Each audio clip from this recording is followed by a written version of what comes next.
The Senate Judiciary Committee hearing room fell silent. The low hum of the air conditioning seemed louder than usual as Jasmine Crockett adjusted the microphone in front of her. She was dressed sharply in a tailored burgundy suit, the first term Congresswoman from Texas projecting calm and confidence. Across the chamber, Senator Ted Cruz shuffled his papers with the practiced ease of someone who had faced and outmaneuvered countless opponents. Today, however, the script was about to be rewritten. Before we move forward, make sure to like this video and subscribe so you never miss moments that shape American politics, because what you are about to witness is a clash few have ever seen. The tension in the room was palpable. Cruz had interrupted Crockett 5 times during her opening remarks on voting rights legislation, each interruption sharper than the last. Onlookers whispered, wondering if he would strike again. But Crockett remained poised, as though anticipating every move. "What happens next?" she began, her voice steady yet commanding. "We'll show the American people who controls the conversation and who gets silenced." Cameras pivoted, C-SPAN viewership spiked, and reporters leaned forward. This was no ordinary committee hearing. Crockett's rise had been unexpected. Just 2 years earlier, she was a civil rights attorney in Dallas, tackling cases large firms ignored. She defended clients who had nowhere else to turn, confronting systemic injustice with relentless determination.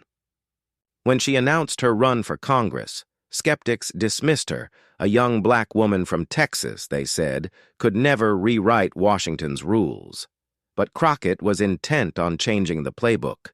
She spent nights in the Library of Congress, studying decades of debate transcripts, mastering procedural rules, and learning every nuance of congressional hearings. Cruz, on the other hand, represented the entrenched establishment. A Princeton and Harvard law graduate, former Solicitor General of Texas, and seasoned senator, his debates were legendary.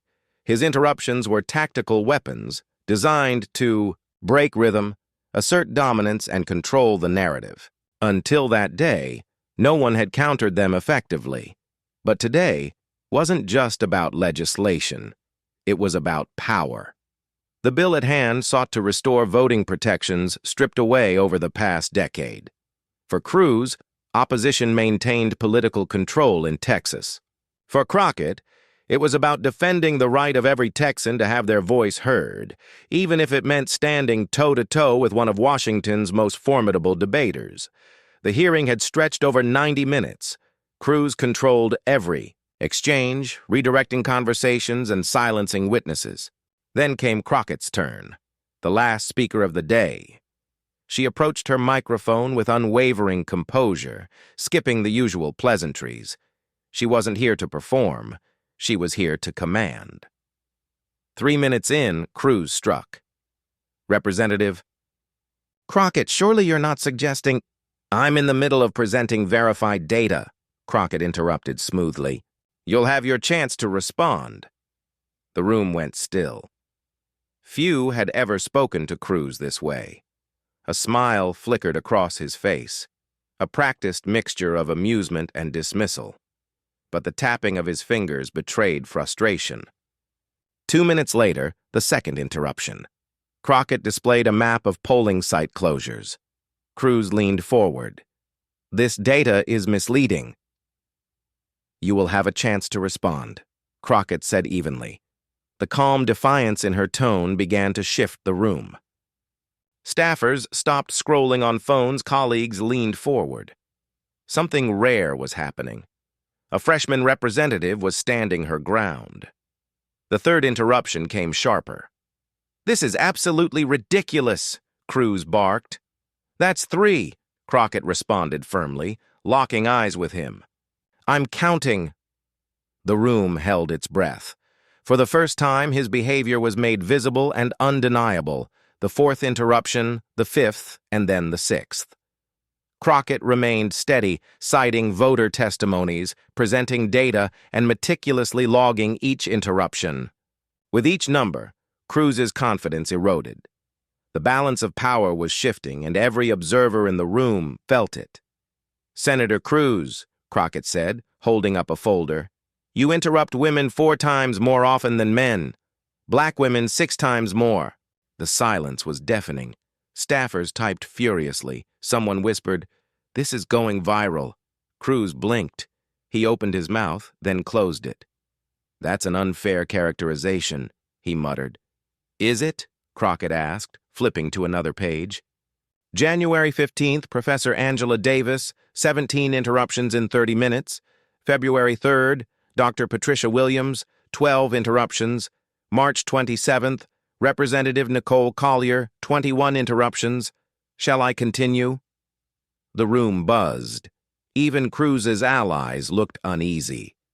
As the 7th interruption approached, Crockett calmly presented a folder filled with evidence: voting records, campaign donations, maps showing polling site closures. "Senator Cruz," she said, "you've now interrupted me 7 times. 7 attempts to silence the truth."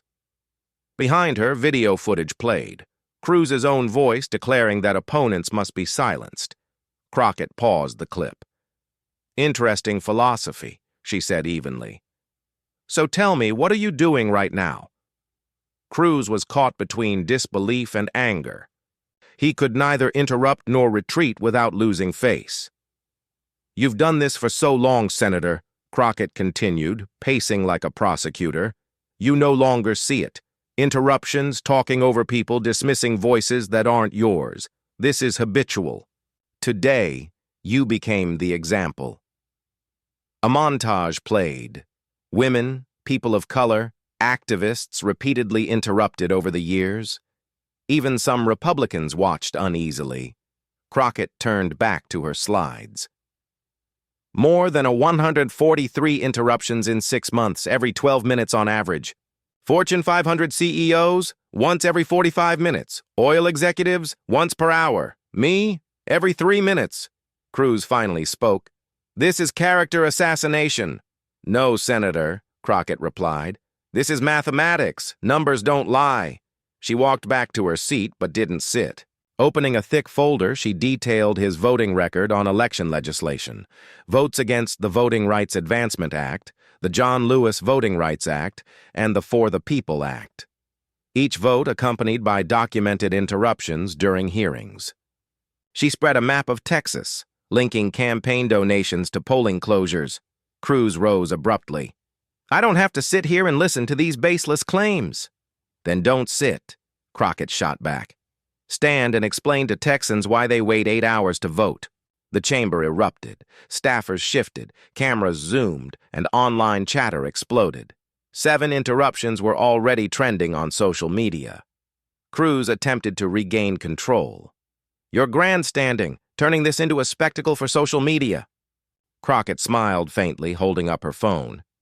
3 million people are watching. This isn't spectacle. It's democracy in action." She presented a letter signed by every Democratic Texas House member supporting federal voting rights legislation. The chamber applauded. Even some staffers and security officers joined in. Chairman Dick Durbin pounded his gavel, trying to restore order.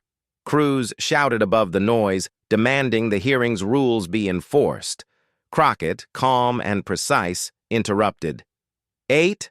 Senator, I count 7. And that's only today." Laughter rippled, not mocking but acknowledging truth. Cruz walked out. The door slammed, echoing through the chamber. Crockett waited for calm. "Mr. Chairman, I'd like to continue my presentation. 10 uninterrupted minutes." Durbin nodded, still visibly shaken. Crockett spoke clearly, presenting her findings with precision. No one interrupted. The aftermath was swift. Within hours, footage went viral. Political analysts praised Crockett's mastery. Ted Cruz attempted damage control, but resurfaced clips of past interruptions overshadowed his statements. The 7 interruptions became a cultural touchstone. Corporate donors took note. Cruz's approval in Texas plummeted. 3 days later, statewide polls showed a 12-point drop in approval. Republican constituents expressed embarrassment. Cruz faced heckling at a Houston town hall. Meanwhile, Democratic engagement surged. Volunteers, donations, and awareness of voting access skyrocketed. the Senate Rules Committee introduced the Crockett Rule, ensuring witnesses could complete opening statements without interruption. The John Lewis Voting Rights Advancement Act regained momentum, eventually passing with bipartisan support. Crockett's approach extended beyond politics. Corporate America adopted similar measures in meetings. Universities taught the Crockett effect as a masterclass in preparation, communication, and strategic presence. Globally, political analysts highlighted it as a model of effective challenge to entrenched power. A year later, Crockett was recognized for the political moment of the year. In her speech, she reflected, "People ask if I planned it. I prepared for it. You can't script authenticity. You can only be ready. Sometimes the most powerful thing you can do is count. Count the interruptions, the votes, the closed polling places. Make the invisible visible. That's how change happens, one number at a time." Her message endured. Political discourse became more respectful, witnesses were heard, and a new generation of leaders emerged inspired by her example. Crockett didn't just defeat Ted Cruz. She rewrote the playbook on how power, preparation, and persistence shape democracy.